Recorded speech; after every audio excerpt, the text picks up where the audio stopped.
Before starting, I would like to dedicate this presentation to my dear teacher, Herman, who will be celebrating his birthday in a few days. So happy birthday.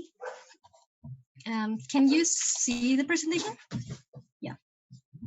So when I was a little girl, I visited my grandma every Sunday, and all my cousins and uncles will gather around and listen to me play the violin.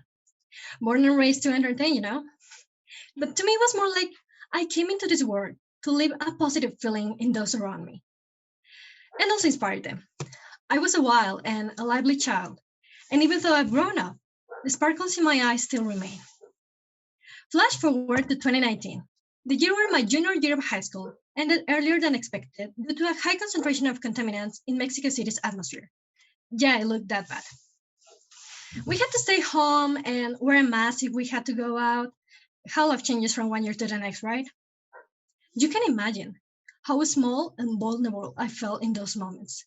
Like, I couldn't understand why. I knew that nature was our mother, and what do mothers usually do?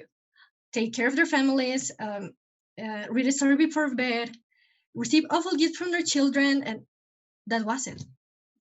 We have been treating nature as our trash can, feeling powerful above all the other creatures, and turning every green spot we can find into a gray factory. To me, it was equivalent on seeing my mom cry, and I don't know about you, but that's the worst feeling in the world. That's when it hit me. I had to do something. I had to bring back that little girl that inspired others and create real change. But I didn't know where to start. That's when a little ad for PGC 2020 popped into my feed, and without knowing anything about it, I decided to participate. The first days were honestly so hard and chaotic. I struggled with due dates, I struggled with schoolwork, and I started losing motivation. Day 16 arrived, and thankfully, it was a rest day. So I decided to watch a film from a past challenge called Is the Ground. The film started by saying that all documentaries out there have a really apocalyptic and hopeless vision of the future. And that is kind of true.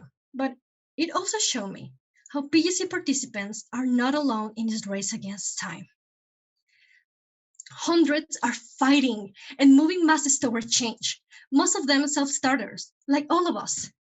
I felt so inspired and encouraged by this that I decided that I had to start working harder, nurturing myself with knowledge, and even repeating some challenges to have the full picture of what it takes to be an activist. When I did that, I started noticing some changes in my family and friends. They started following me and they started listening to me when I talked nonstop about the environment. They started asking questions.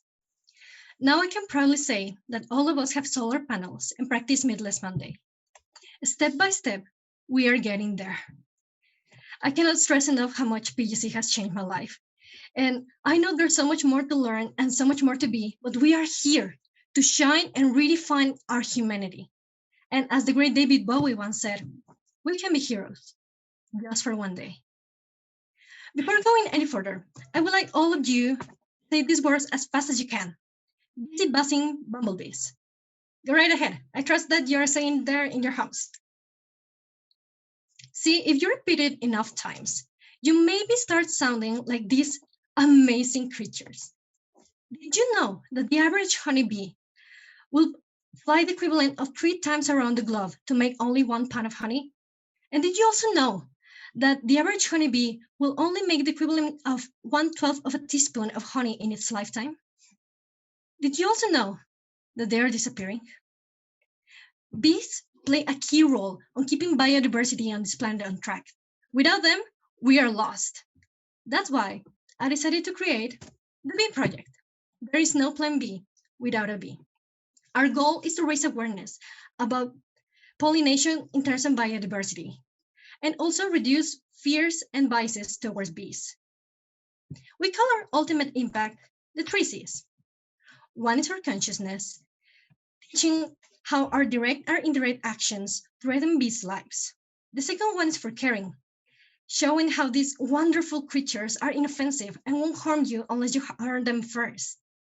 And last but not least is change.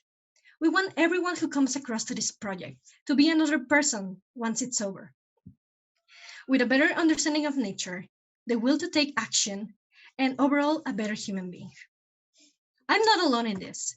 I have a great team that is reading, learning, planning, and becoming bee experts through November and December, months where we will be planning a series of webinars.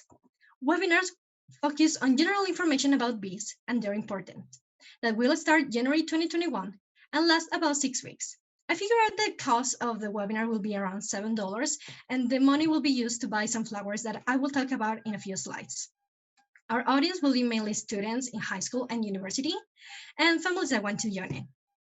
Along with these webinars, we will be doing a series of activities that will allow our participants to really engage with our goals.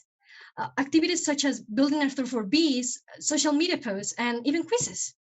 On the last day, each participant will receive a flower native from Mexico, like namil or mozote, locally produced, bought directly from farmers, and pesticide-free. The idea is that the flowers serve as food for the bees in our hives, and therefore reducing their flying distance. We will want nothing more than to do this with a live audience, but due to the sanitary conditions, internet will have to be our ally. Thus, challenges like lack of commitment or communication or even poor connection will have to be faced. But we know that with our enthusiasm, proactivity, engaging activities, and overall intelligent planning, nothing is impossible. In the long term, we want to go above and beyond and take this action plan to indigenous communities in our country, teaching them how to use this enormous national resource and start a beekeeping program that provides them an additional income, following the principles of fair trade. La tierra es de quien la trabaja. And it seems a lot of work, right? And actually it is. But I believe in this. I believe in change. I believe in youth power.